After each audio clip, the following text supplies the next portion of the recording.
Satuan Narkoba Polres Pelabuhan Belawan menggerebek rumah bandar narkoba di kawasan pesisir Belawan. Polisi menangkap 4 pelaku yang memanfaatkan permukiman dijadikan tempat transaksi dan penggunaan narkoba jelang pergantian tahun.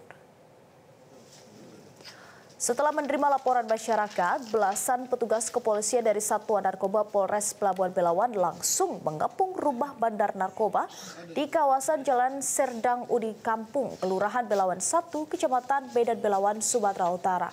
Dalam penggerebekan, tak satu pun pelaku bisa lolos dari pemeriksaan petugas. Pelaku tertangkap tangan dengan sejumlah barang bukti narkoba jenis sabu. Dari lokasi, petugas menangkap 4 pelaku yang sedang menggunakan narkoba. Dalam penggerebekan, terungkap narkoba akan diedarkan jelang pergantian tahun di sejumlah wilayah di Belawan. Kini keempat pelaku terdiri dari 3 pengguna dan 1 bandar narkoba ditahan di Polres Pelabuhan Belawan. Polisi akan terus memberantas peredaran narkoba dengan menggandeng masyarakat dan tokoh agama.